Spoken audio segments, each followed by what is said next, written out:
कबड्डी प्रतियोगिता ग्राम पंचायत फंदा में आपका स्वागत है। हमारे सामने है दो टीम, एक फंदा गांव की टीम और एक सरवर गांव की टीम। ये पिंक वाले को पकड़, पिंक वाले को पकड़ पकड़ पकड़ पकड़ पकड़ कबड्डी कबड्डी पकड़, इस गुलाबी शर्ट वाले को पकड़। दे दो भाई ये गुलाबी वाले को पकड़, हाथ मार। कबड्डी कबड्डी और यहाँ देखते हैं किसको आउट करते हुए ये निकलते हैं, जो कि मशक्कत करते हुए अमर और ये फंदा गांव में मुकाबला होता हुए 2-4 का फासला। देखते हैं आगे क्या करती है अपनी टीम के लिए। काफी अच्छा प्रदर्शन किया था पहले भी, और आज देखते हैं किसको अपने आउट करके अपनी टीम में हिस्सा बनाते हैं सदस्य को। सर्वर टीम से काफी कबड्डी कबड्डी कबड्डी कबड्डी कबड्डी कबड्डी कबड्डी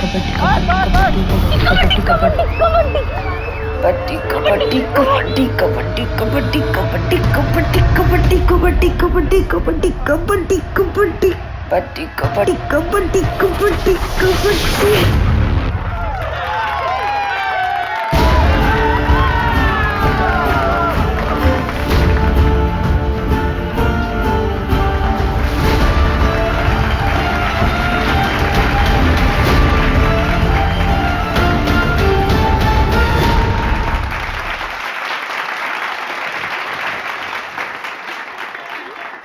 अच्छा लगता है क्या ऐसे निक्कर पहन के गांव के लड़कों के साथ कबड्डी खेलती रहे? अरे तो लड़कियां खेलती ही नहीं है गांव में, किसी के साथ तो खेलना पड़ेगा ना। किसी दिन हाथ पैर टूट गए ना या फिर मुंह में चोट लग गई तो जिंदगी खत्म हो जाएगी। कहाँ के बाद कहाँ लेके जा रहे हो पापा? कॉमनवेल्थ खेलना है मुझे, प्रैक्टिस तो करना पड़ेगी ना। क्या कहाँ खेलना पड़ेगा? हाँ, कॉमनवेल्थ तो पता नहीं कहाँ होगा इंडिया में। होगा वहाँ जाएंगे ना। क्या अमेरिका होगा? तो अमेरिका चले जाओगे? देखो सब मिलकर सपने देखो, कोई कहीं नहीं जा रहा है, इसी गांव में पैदा हुए हैं, यही मानेंगे सब। बहू तेरे मायके से जो देवांशी के लिए रिश्ता है ना, उसे हाँ बोल दे। मुझे नहीं करनी उससे शादी। सुनना, कल तू शादी काहे नहीं कर रही है? शादी कर ले, फिर हस्बैंड की परमिशन से स्पोर्ट खेल लेना। बस इसीलिए तो नहीं कर रही भाभी, परमिशन तो चाहिए ही नहीं। अगर कोई स्पोर्ट्समैन होगा तो वो समझेगा। ओहो, तब तुम्हारे लाने मिल्खा सिंह लेके आए। वैसे एक को जानती हूँ। अच्छा, हाँ, मिल्खा सिंह नहीं है पर उससे कम भी नहीं है।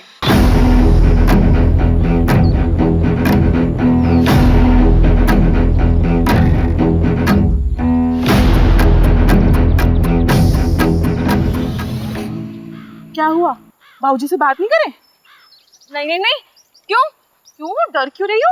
चलो ना, बाबूजी से बात करते, रिश्ता पक्का हो जाएगा। अरे भाभी, आपको एक बात पता है क्या? हर लव स्टोरी में ना एक विलेन होता है। हाँ, ये बात सही है। और हमारी में आप हो। हम विलन हैं? हाँ, हम विलन हैं? हाँ, तो हम विलन बन ही जाते। जाओ बाबूजी को। अरे अरे भाभी मत, तो जान से मार देंगे यार। मैं वहां से करती हूँ।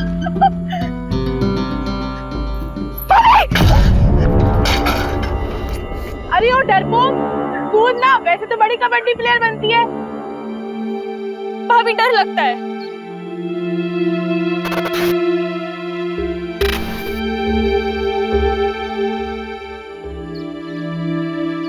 ओए हरिहर प्रसाद, चलना चाय पी के आते हैं। अरे रुकना यार, पानी नहीं आया है।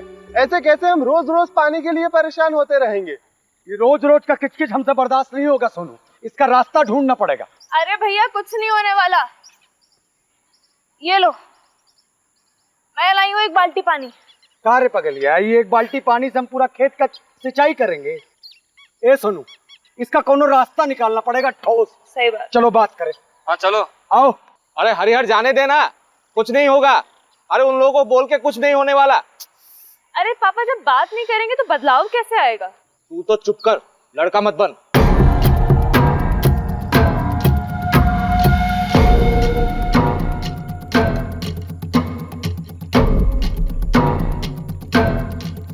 अरे इतनी तेजी में कहाँ चले यार बे?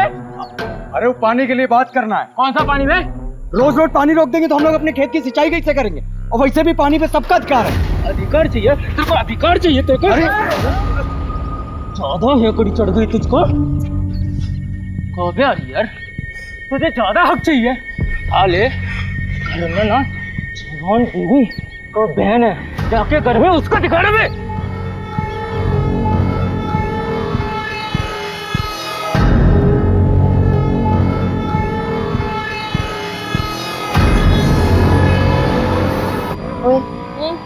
वो तेरा अभी भी पीछा कर रहा है। करने दे भैया, 2 कोल्ड ड्रिंक दे।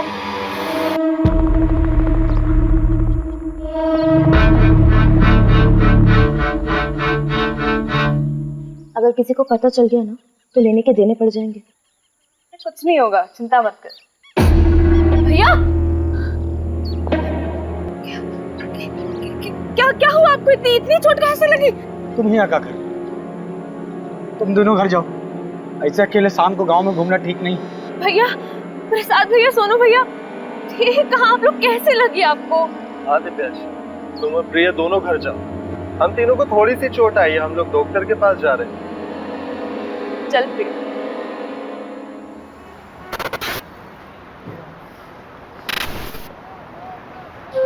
मेरी तैयारी तो चालू है, तू बता। ठीक है, मगरिब के टाइम के बाद मिलते हैं अड्डे पर, जमाते हैं वहाँ पर।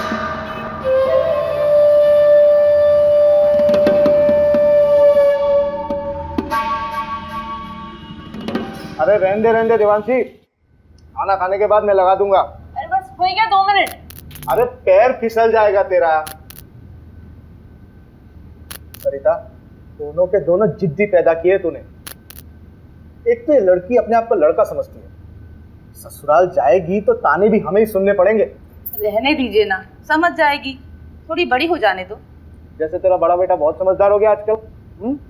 तो दोस्तों के साथ पिट के आ गया है। हरिहर को समझा, जात पात में बराबरी कभी नहीं आएगी। हो गया। बहुत जिद्दी लड़की है। अरे अरे अरे, अब ये ऊपर अकेली कहाँ सोने जा रही है? ठंड लग जाएगी। रहने दीजिए ना, हर बात पे रोक टोक ठीक नहीं है।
सर, घर की बहू नंदिनी, उसी ने बॉडी को देखा सबसे पहले और उसके पति ने फोन किया था। ये कौन है सर? ये जो है ये हरिहर है और वो नंदिनी।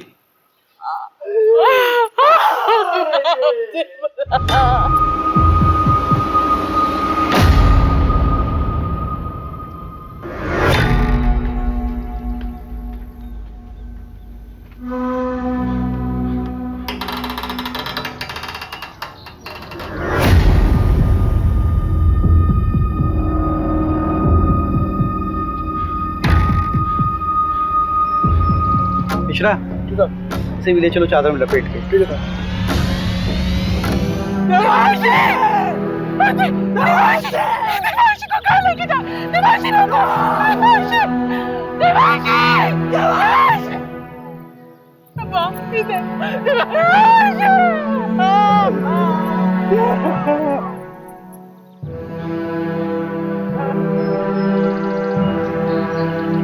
नमस्कार सरपंच साहब।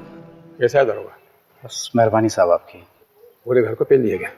हाँ, ये मामला ब्रेकिंग न्यूज़ वाला लगता है। जिसने भी किया दरोगा बड़ा जोर वाला है, पूरे गांव की हालत टाइट है। नहीं, मुझे तो ये मामला लूटपाट का नजर आता है सरपंच जी।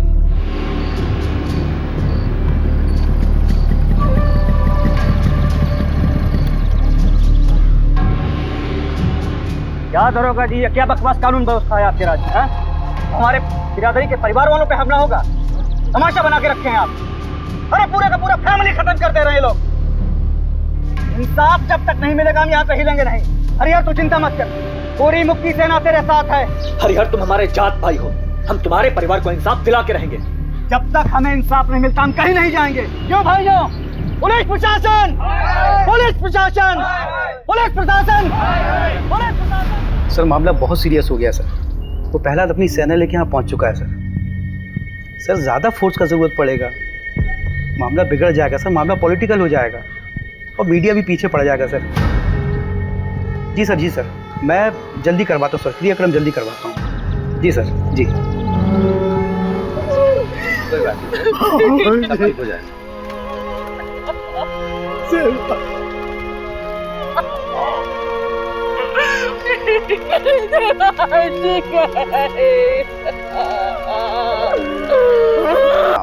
सर आसिफ के गैंग वालों ने अभी तक जितने भी मर्डर किए चाकू का इस्तेमाल किया, लेकिन यहाँ पे स्क्रू ड्राइवर का इस्तेमाल हो रहा है। ये उनका स्टाइल है ही नहीं सर। हाँ तो स्क्रू ड्राइवर यूज करने के लिए उन्हें स्पेशल परमिशन चाहिए क्या? चाकू से मारे या स्क्रू ड्राइवर से मर्डर तो हुआ ही है ना अभिषेक।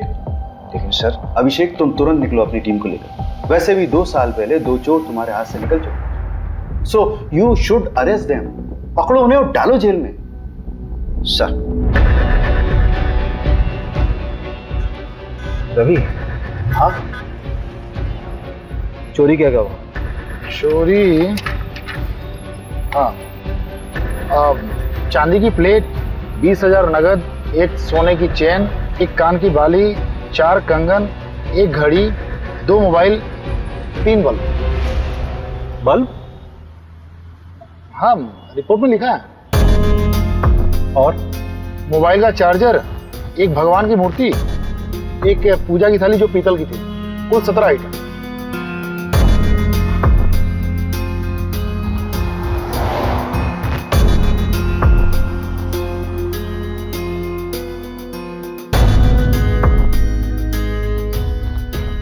तुम कहाँ थे? साहब हम, हमारी औरत नंदनी, हम लोग 2 गली छोड़ के रहते हैं। क्यों? इतना बड़ा घर है, यहाँ पे तो आराम से रह सकते थे। कोई झगड़ा वगड़ा तो नहीं हुआ? नहीं साहब, लड़ाई झगड़ा का मामला नहीं है। असल में हमारी बुआ रहती थी, गुजर गई, तो उनके गुजर जाने के बाद घर खाली पड़ा था। आप माने ना माने, ये कौनो डकैत का काम नहीं है। हमारे गांव के जो सरपंच है ना गोपाल, उन्हीं का काम है। हाँ FIR में नाम लिया था तुमने उसका? जी सर। कोई खास वजह? साहब वो लोग हमको डराते हैं, धमकाते हैं, दबा के रखते हैं। अब इन 2 हफ्ते पहले हमारे बीच में बहुत बड़ा झगड़ा हुआ। ये रघु,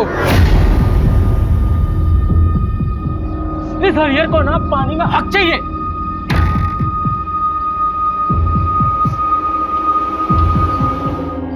यहाँ की लोकल पुलिस ने कोई एक्शन नहीं लिया क्या? साहब ये गाँव है, यहाँ सब उनका चलता है। रपट लिखाने जाते तो क्या होता। अभी कुछ दिन पहले हादसा तो हुआ था, जल्दी जल्दी में सब कुछ अंतिम संस्कार करवा दिए, कुछ सोचने समझने का मौका ही नहीं दिए। तो प्रहलाद भैया हमारे साथ थे, तब तो आप लोग यहाँ तक आए। चलो गाड़ी में सामान रखो जल्दी और निकलो यहाँ से। लेकिन पापा मेरी ट्रेनिंग? अरे भाड़ में गई ट्रेनिंग, अभी जान बचाओ। चलो।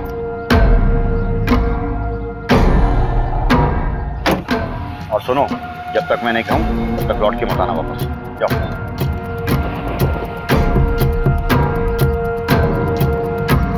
मुझे नहीं पता कि मुझे क्यों फंसा रहा है। हाँ झगड़ा काफी पुराना है, लेकिन आज तक किसी की हत्या तो हुई नहीं। मारपीट करना भी तो क्राइम है सरपंच जी। अरे उस दिन तो ये रघु थोड़ा नशे में था, पी लिया था, हमने डांटा उसको। तो उस दिन के बाद तो हम ही डरे डरे घूमते हैं, परिवार तक को शहर भेज दिया है। हाँ हमें भी अफसोस है इस बात का कि गांव में इतना बड़ा कांड हो गया। मदन बढ़िया आदमी था, पर उसकी किस्मत खराब थी, जो डकैतों के रास्ते में आ गया। डकैत डकैती राह चलते तो नहीं करते हैं सरपंच। चाय बहुत अच्छी थी। फिलहाल चलते हैं, जरूरत हुई तो फिर मिलेंगे। अरे पंचायत का सामान हटवाओ ना। मिश्रा जी को बोला मैंने, हटवा लेंगे। मिश्रा जी, ये केस डकैती का लग रहा है, आपको क्या लगता है? देख सोना चोरी हुआ तो कहीं ना कहीं बिकेगा जरूर। सर ना ठीक कह रहे हैं। 3 लोगों के फुटेज मिले थे और आसिफ गैंग में भी 3 ही लोग हैं। हम ना बेकार का इस गांव में सड़ रहे हैं। रिपोर्ट पढ़ी है मैंने। तुझे रस्सी नहीं खटक रही? मतलब चोर अगर रस्सी लाते तो अपनी खुद की लाते ना। चल मान लिया वो साड़ी लेके आए, तो नीचे से साड़ी फेंकी होगी, ऊपर से किसने बांधी, सवाल ये उठता है।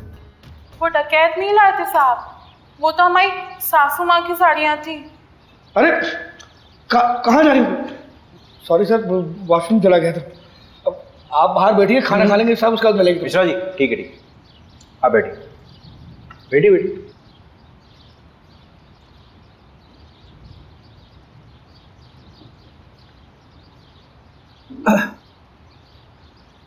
तो नंदिनी जी देखिए, ऐसा हो सकता है कि आपकी सासू माँ ने नीचे आंगन में कपड़े सुखाए हों और उसी कपड़े यानी कि साड़ी का इस्तेमाल किया उन चोरों ने। वो तो हमें नहीं पता साहब, लेकिन हम इतना दावे के साथ कह सकते कि हमारी देवांशी कभी ऊपर से नहीं कूदेगी। उसे ऊंचाई से बहुत डर लगता था साहब।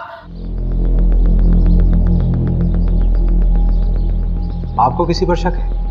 हमें किसी पे शक नहीं है, लेकिन हम इतना जरूर जानते हैं कि ये कोई चोरी डकैती का हादसा नहीं है जो इसे बनाया जा रहा है, क्योंकि रिपोर्ट में जो 17 चीजें चोरी हुई हैं उसमें से आधे के बारे में ना तो हमें पता ना ही हमारे पति को कि ऐसी चीजें हमारे घर में थी भी या नहीं।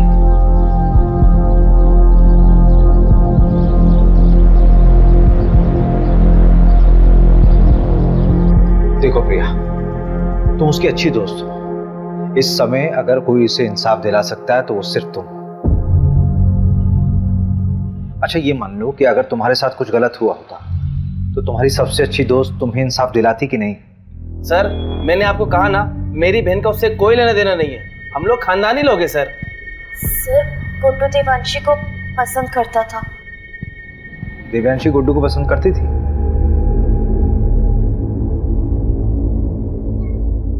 कौन सा स्पोर्ट्स खेलते हो तुम? सारे। अरे वो नेमबाजी जिसमें तीर को निशाने पे मारते ना, उसमें चैंपियन है गुड्डू। तो तीर कभी निशाने पे लगता भी है कि बस कोशिशें करते रहते हो? निशाना मेरा एकदम पक्का है, तीर हमेशा निशाने पे ही लगता है। I love you Devanshi. Sorry Devanshi.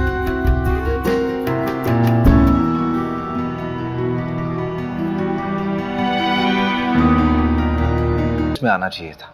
तुमने क्या किया? तुमने उस गुड्डू को देवांशी से मिला दिया।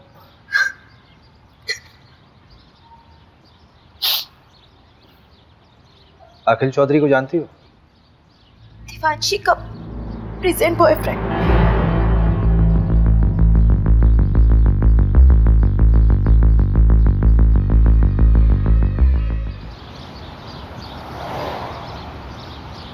बेटा कहाँ है आपका? मुंबई गया है। क्यों? क्यों मतलब पढ़ाई के सिलसिले में कॉलेज ढूंढने गया है। अच्छा चलिए बढ़िया, बुलाइए उसे।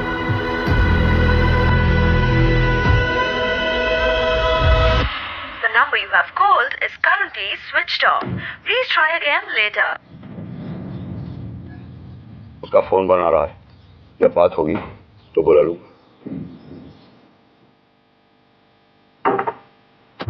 धन्यवाद।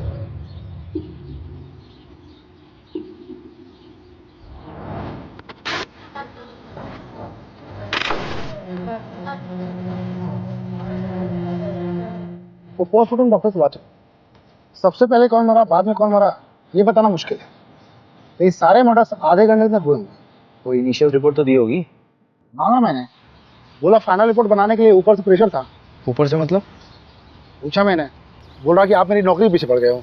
बताओ यार, एक आम से परिवार का केस इतनी जल्दी रफा दफा कर दिया। कौन कर रहा है इसकी पैरवी? सब क्या हुआ? अरे वो तो तू बताएगा ना। अरे सर लेकिन मैंने कुछ किया ही नहीं है, मैं उस रोज था भी नहीं गाँव में। तभी तेरी बहन के यहाँ भाग के आया तू? हाँ? सर शर्ट मिली इनके बैग से, इस पे खून का धब्बा भी। आपको 40 को गाड़ी में लेके जा। प्यार लेवल देख के होता है क्या साहब? उसने मुझे ठुकरा दिया, पर मैं उससे सच्चा प्यार करता था। तेरे फोन की लोकेशंस है हमारे पास। जिस रात देवांशी का मर्डर हुआ उस रात तो उसके घर के आसपास ही था, और तेरी शर्ट पे खून के धब्बे मिले हैं, फोरेंसिक रिपोर्ट आने वाली है, सच सच बता दे। खून का मुझे पता नहीं, पर उस रात मैं देवांशी से माफी मांगने गया था, लेकिन हिम्मत नहीं जुटा पाया, इसलिए मिला नहीं उससे।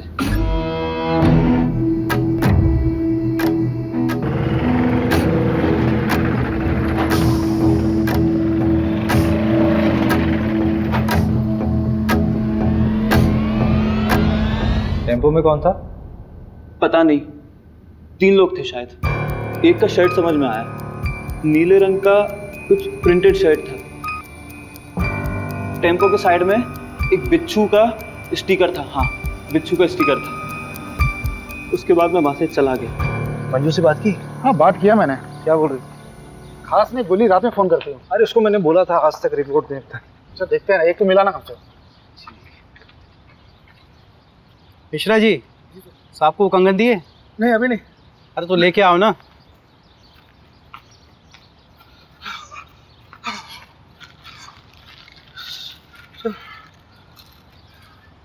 ये गांव के बाहर एक सुनार को बेच गया था।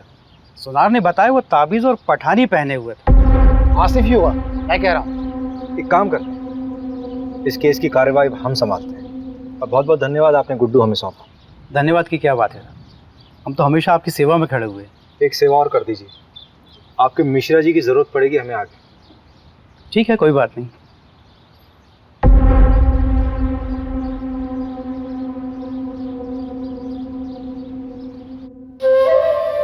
ये वाला माहीपाल नगर डकैती से उठाया था, और ये वाला गुंजारी गांव। अरे नहीं, शेखुपुरा। और ये वाला पता नहीं साहब। तेरा तीसरा साथी कहाँ है? कितनी बार बताऊं, पता नहीं कहाँ चला गया। बाकी का सारा माल उसी के पास है। ये बुंडवाल गांव में तुम लोगों ने चोरी की थी? वो गांव वाले तो खुद भूखे नंगे, उनके चोरी करने से क्या मिलेगा साहब। छोटी मोटी जगह चोरी नहीं करते साहब, हम बड़ी जगह हाथ मारते हैं। तेरे तीसरे साथी का नाम बता चल। मुकेश, उसकी भी बुरी माँ है, बेचारी को कैंसर है। गांव के एंट्री पर एटीएम है, उसके सीसीटीवी से ये मिला है।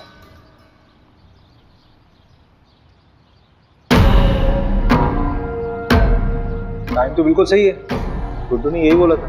ये क्या कर रहे हैं आप? परमिशन है हमारे पास। ऐसा नहीं कर सकते आप।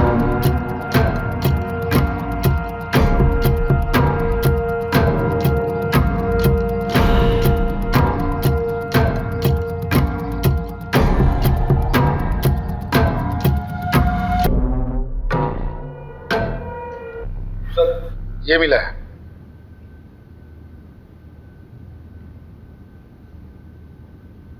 आपका लकड़ियों का काम है ना सरपंच जी? हाँ, तो इन लकड़ियों को लाने ले जाने के लिए किसी टेम्पो की जरूरत तो पड़ती होगी। हाँ, लेकिन अब ये मत कहना कि टेम्पो दिखाओ, क्योंकि हमारे यहाँ सारे टेम्पो किराए से आते हैं। पक्का? 100%। जहाँ से टेम्पो आता वहाँ का नंबर मिल सकता है? इसमें चढ़ना। हाँ, कोशिश करो। अरे कोशिश कर यार। नहीं हो पा रहा है। अगर इस पे कोई चढ़ नहीं पा रहा तो वो लोग कैसे चढ़े होंगे? और ये साड़ी ऊपर से बांधी कैसे होती है?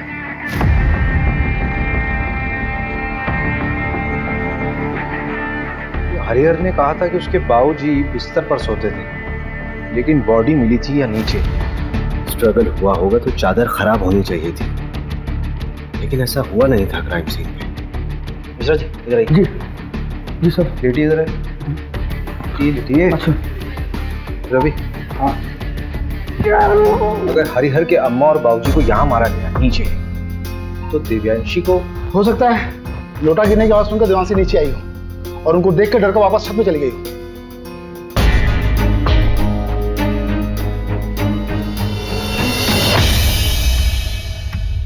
नहीं रवि नहीं, यहाँ बॉडी पेट के बल गिरी है। ये तस्वीर देखो।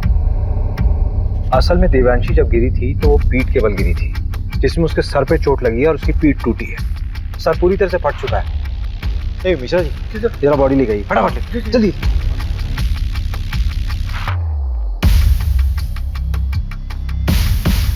अरे मिश्रा जी जल्दी आइए, जल्दी आइए। नहीं इधर रुको। हाँ आप हटिए। रवि बॉडी को इस तरफ कर। 1 2 3 फेंको। मिश्रा जी फोटो दीजिए। एग्जैक्ट सेम पोजीशन रवि, मैंने कहा था ना देवांशी अपने आप नहीं कूदी है, उसको किसी ने फेंका है जबरदस्ती। सवाल ये उठता है कि उसको ऊपर से फेंका क्यों गया? अगर उसको मारना होता तो उसके माँ बाप की तरह आराम से मार सकते थे। I think Devanshi was a target. ये गुस्से में उठाया गया कोई कदम है। पूरे क्राइम सीन को फ्रेम किया गया था सबको गुमराह करने के लिए। क्राइम के बाद ये चादर वापस क्यों बिछाई गई?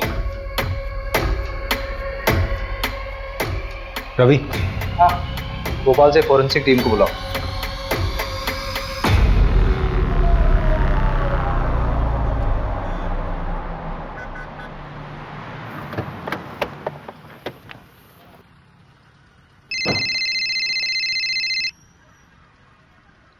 हाँ। हेलो अभिषेक, अच्छा मैं निकल रही हूँ। हाँ क्या? कहाँ जा रही हो? अरे बताया तो था बैंगलोर जा रही हूँ कॉन्फ्रेंस के लिए। अच्छा करण को जानवी के पास छोड़ दिया है, तुम घर कब तक आ जाओगे?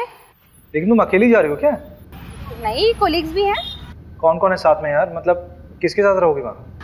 क्या हुआ Abhishek? All okay? Don't tell me that you are getting worried for me. Abhishek मैं कोई बच्ची नहीं हूँ और शहर से बाहर पहली बार नहीं जा रही हूँ। अच्छा एक सेकंड सुनो तो सही। Send me the live location और जितने भी लोग तुम्हारे साथ हैं उनका कांटेक्ट डिटेल्स चाहिए। बिल्कुल नहीं अभिषेक, अपने केस का प्रेशर इस तरफ मत डाइवर्ट करो। इतने साल से नौकरी कर रहे हो, the way you get attached with them is suffocating. अरे लेकिन मोहिनी, मुझे कैब ड्राइवर का कॉल आ रहा है, आई कॉल यू बैक।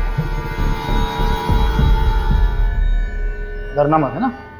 ये अखिल का दोस्त है, इसने अखिल के बारे में बहुत कुछ बताया है। मैं शादी थोड़ा ना करनी है उसके साथ, बिरादरी से बाहर होना क्या उससे शादी करके? ऐसी लड़कियों को ना सिर्फ हटाओ शटाओ और हटाओ। जब शादी नहीं करनी तो टाइम पास क्यों कर रहा है?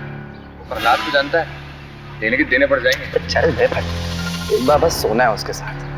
तो कौन देवांशी और कौन पहला? चल वो आ गई है, कबड्डी एसोसिएशन में अप्लाई करना है ना उसके। तो पैसे वेस्ट क्यों कर रहा है? मैं थोड़ी ना दे रहा हूँ, वो दे रही है। चल निकल।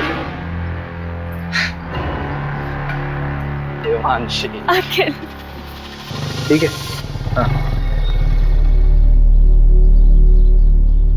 नमस्कार सर। क्या साहब पूरी दुनिया घूम लिए और हमको ही दर्शन नहीं दिए? मैंने सोचा मैं ही दर्शन कर रहा हूँ जाकर। अच्छा किया। अब तुम आओ या हम आए, बात तो एक ही। मीडिया और पॉलिटिशियन से बहुत दूर भागते हैं आप, पता किया है हमने। लेकिन हमें पॉलिटिशियन मत समझिए, आज़ादी सेनानी हैं हम। अरे ये सब छोड़िए, चाय वाय पियेंगे? यहाँ का गाय का दूध बहुत अच्छा है। जानते हैं, और हम भी गाय का ही दूध पीते हैं। लेकिन अगर आपके साथ बैठ के पी लेंगे ना तो लगेगा कि अपनी मंजिल की तरफ एक कदम और बढ़ गए।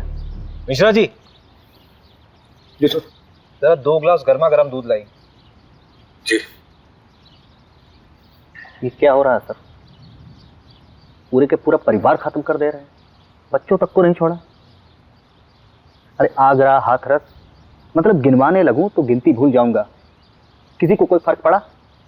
लेकिन अब पड़ेगा, क्योंकि अब हम ये अलाउ नहीं करेंगे। देखिए ऐसा है प्रहलाद जी, आपने सेना तो बना ली, लेकिन ये कतई मत सोचिए कि इस पूरे देश का कंट्रोल आपके हाथ में है। और एक बात बोलूं, बुरा मत मानिए, पॉलिटिशियंस की वजह से मीडिया हमारे लिए बवासीर बन गई। एक नाम है आपके लिए, अखिल चौधरी। चलते हैं, प्रणाम। पहला जी दूध। ये दूध आप पी लीजिए मिश्रा जी, हमारे लिए खुद आप लेकर आए, इतना ही काफी है।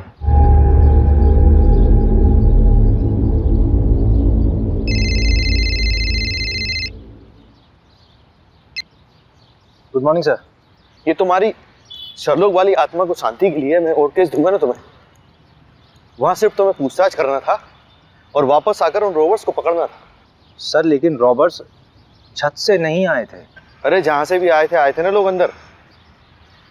और ये जमींदार के बेटे का नाम क्यों आया? कोई सबूत है उसके खिलाफ? फालतू में अपना टाइम वेस्ट मत करो, अपना इन्वेस्टिगेशन यहीं बाइंड अप करो। बाकी का काम लोकल टीम संभाल लेगी। 3 दिन बाद मिलते हैं मेरे ऑफिस में, फाइल सबमिट करो। मीडिया का प्रेशर है भाई मेरे ऊपर।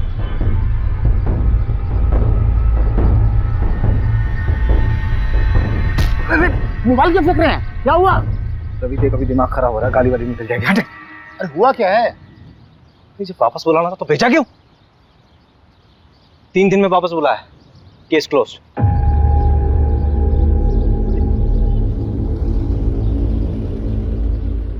यार ये मिश्रा जी कहाँ रह गए? अरे आप छोड़िए ना, गाड़ी आने वाली है। तुझे मालूम है चंदन अपने गांव में पकड़ा गया है। क्या? चंदन पकड़ा गया? बड़ा बेवकूफ था, 2 साल से भागा हुआ था। घर आने की क्या जरूरत थी उसे? अपनी बहन की शादी कराने आया था। उससे आसिफ के बारे में तो चल सकता है। तो उसने बताया कि दिल्ली में आसिफ। इस कांड के बारे में कुछ बोला क्या? तुझे लगता है बोलेगा? जितना शातिर क्रिमिनल होगा उतनी देर में सच बोलेगा। खैर परसों तो जाना ही है हमें, कुछ समझ नहीं आया तो तोड़ेंगे उसे। लो मिश्रा जी आ गए।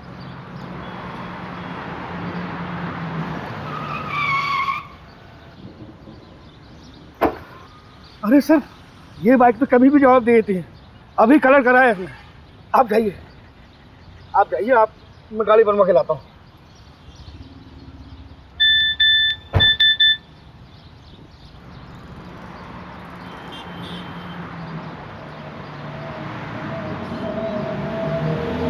मैं ठीक हूँ, पर I don't feel like talking to you. घर पे आके बात करूँगी। सारी बीवियाँ ऐसी ही होती हैं।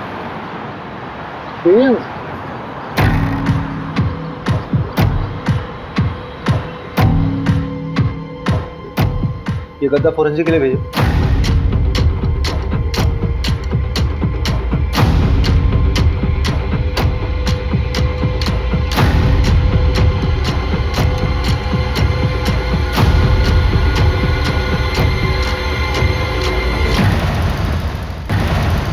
ये वाली टेम्पो थी। तुम्हारे गांव के बाहर जो एटीएम है उसके सीसीटीवी से ये फुटेज मिला है। ये वाली शर्ट थी? हाँ शायद। अभिषेक सर आप सही थे, मैट्रेस से सीमेन सैंपल और डीएनए सैंपल मिल गए हैं। लड़की का बलात्कार हुआ था, टोटल 3 लोग थे, गैंग रेप। मगर पोस्टमार्टम रिपोर्ट में इतनी इंपॉर्टेंट इंफॉर्मेशन कैसे दबी? हाँ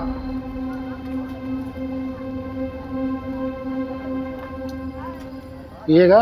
नहीं साहब। चल बता, 12 फरवरी को तेरा टेम्पो कहाँ था? साहब याद नहीं है साहब, ये साहब भी पूछ रहे थे मुझे। अबे दिमाग पे थोड़ा जोर दे, अच्छे से याद कर कि तेरा टेम्पो 12 फरवरी को कहाँ था। उस रात यहाँ पर देवांशी और उसके परिवार को मार दिया गया, मर्डर हुआ है, समझा?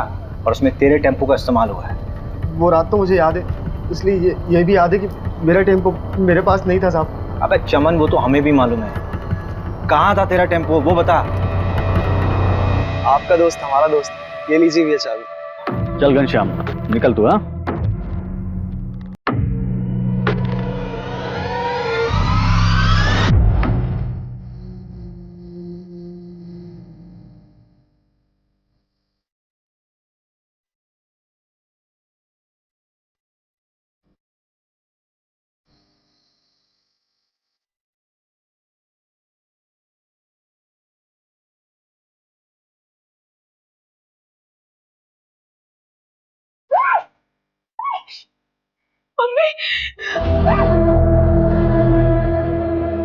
तो उस अखिल के साथ घूम रही है। वो लोग खुद को हमसे ऊपर समझते हैं, हमको मारते आए, दबाते आए, और तू उनका बिस्तर गर्म कर रही है। ये दूसरी बिरादरी के लोग हमें दबाते आए हैं और हमारी बहन उनके साथ रिश्ता बना रही थी। इसलिए हमने प्रहलाद भैया से बात की और देवांशी को सबक सिखाया। फिर प्रहलाद भैया के साथ मिलकर पूरा केस अखिल के ऊपर डालने की कोशिश की ताकि उसको भी सबक मिले। अगर समाज सुधारना है ना साहब, तो सबसे पहले अपने ही घर से शुरुआत करना पड़ता। ऐसी लड़कियों के साथ ऐसा ही होना चाहिए। इन सब का अरेस्ट रिपोर्ट फाइल करो और उस प्रहलाद को उठाओ। अभी अभी सर का फोन आया था, आपको अर्जेंटली भोपाल बुलाया है। अभी तुरंत? और अभी किसी को अरेस्ट करने से मना किया है। मैडम ये केस तो उलट ही गया है। हाँ मैं क्लोज करा दूंगा, फालतू में अलग लेवल पर चला जाएगा। वैसे भी मैडम इलेक्शन का टाइम है।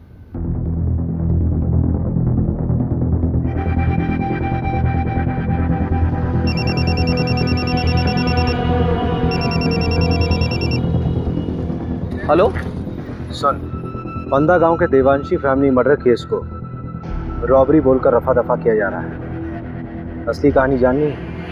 फंदा गांव में हुए हत्याकांड के पीछे के घिनौने सच को छुपाने की कोशिश की जा रही है। 18 साल की देवांशी के साथ सामूहिक बलात्कार करने के बाद उसे मार दिया गया। उसके साथ उसके माँ बाप को भी मौत के घाट उतार दिया गया। असली कातिल कोई और नहीं बल्कि खुद देवांशी का भाई हरिहर था। देवांशी दूसरी जाति के लड़के को पसंद करती थी, इसलिए उसके भाई ने अपने दोस्तों के साथ मिलकर इस घिनौने अपराध को अंजाम दिया था।